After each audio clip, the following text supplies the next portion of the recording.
parce qu'il y a eu une saloperie au début, et alors là, ça enfle, etc. etc.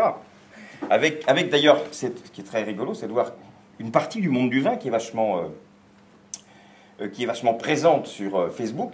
Je crois que Facebook, c'est pas une représentation du monde du vin tel qu'il est. C'est-à-dire, si ceux qui parlent le plus sur Facebook, je ne vais pas faire comme Staline, mais combien de divisions? C'est-à-dire combien de bouteilles? Pas beaucoup. C'est-à-dire qu'on entend beaucoup des gens qui produisent peu. Il y en a beaucoup qui produisent beaucoup. Alors peut-être qu'ils sont occupés à produire, c'est pour ça qu'ils ne sont pas sur Facebook.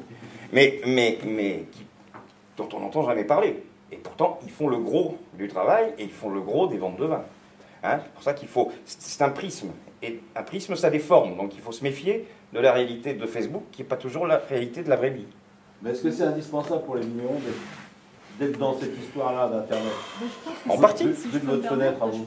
En partie, oui. Twitter, En partie. avoir un blog, avoir mais ça un fait blog, pas tout. Ce sont des outils comme d'autres. Voilà. Il ne faut pas se leurrer que parce qu'on est sur Facebook, c'est la clé magique. Non. C'est un peu la même question de dire est-ce que c'est indispensable d'être au salon des vignerons indépendants? Bah voilà, est-ce qu'il faut... Oui, ça n'empêche pas d'avoir du talent. Pas la réponse. Mais ça dépend un peu de la structure de l'entreprise et tout, parce que c'est vrai que les gens qui produisent des millions de bouteilles, ils ont peut-être rien à foutre sur Facebook. Parce qu'ils vont travailler avec la GD, ils vont machin, la GD s'en fout de Facebook, enfin je veux dire, dans un... Vous ne savez pas, je ne suis pas aussi catégorique que vous. Moi je crois qu'il y a vraiment des... Moi j'ai envie d'être Je suis pas aussi catégorique que vous. Non mais c'est vrai... Les acheteurs de GD, ils vont sur Facebook, donc c'est...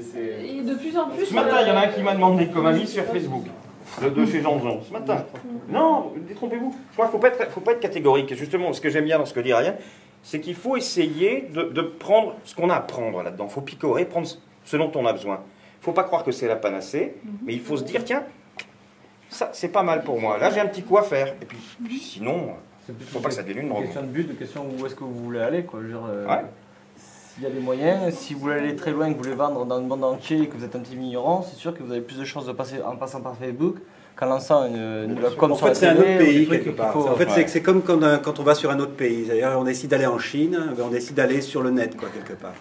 Donc on peut... cher d'aller sur le net que d'aller en Chine. Ben, je sais pas sûr. Ça ne coûte rien d'être sur Facebook et puis... Si, ça coûte du temps. temps. Ça coûte du temps. Oui, C'est ça coûte du d'argent. temps, mais bon. C'est de l'argent. peu de temps. Vous avez des gens... Pour un enfant comme moi, j'allais y être de toute façon. C'est un temps déjà perdu. T'es né là-dedans, c'est ton pays d'origine. Il y a des gens quand même qui se payent du personnel pour ne faire que ça. Il faut quand même se rendre compte que si c'est un investissement, c'est un vrai investissement. Donc par rapport à la Chine, ça peut coûter aussi cher que d'aller en Chine.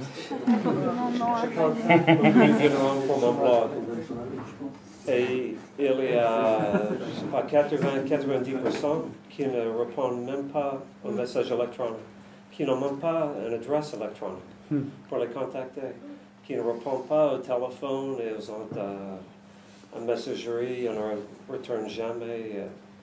Et pour moi, c'est perdu. Il faut être au moins avec l'Internet pour répondre à un message. En fait, on est victime d'un phénomène très connu, c'est-à-dire que c'est finalement en occupant l'espace, en parlant, en criant très fort, en se faisant connaître qu'on fait du buzz, mais on n'a aucune notion de quelle est la proportion de vignerons sur Facebook, quelle est la proportion de vignerons sur Twitter, quelle est la proportion de ceux qui ont un blog. On n'a aucune idée des chiffres. On peut dire c'est tout petit, c'est grand, c'est indispensable d'y être. Finalement, on ne sait pas. Dans le Languedoc, il y a on sait quand même un petit peu quels sont les vignerons qui sont sur combien de vignerons actifs? À peu près 5000, hein, c'est ça? Ouais, on sait vignerons qui est sur indépendants. Facebook à peu près. Et ça compte pas les viticulteurs, on est des dizaines. Alors c'est difficile d'avoir une notion précise de la taille vraiment de... Non, ce qui est difficile à voir, c'est savoir réellement quel flux d'argent ça génère.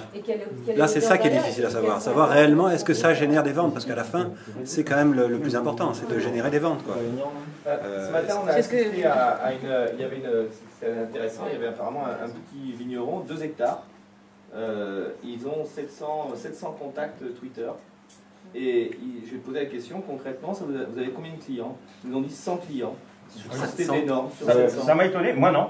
Ah non, moi je trouve que c'est ridicule. Ah non, faites un mailing, vous allez voir le retour que vous allez avoir. Non mais attendez, non mais on va faire les choses. disait la petite dame ce matin, c'est énorme. Oui, non, mais elle doit avoir un certain feeling pour faire ça parce qu'apparemment non, mais elle a eu en plus, la question c'est comment elle a eu mais 700 contacts sur Twitter. Si vous avez une page...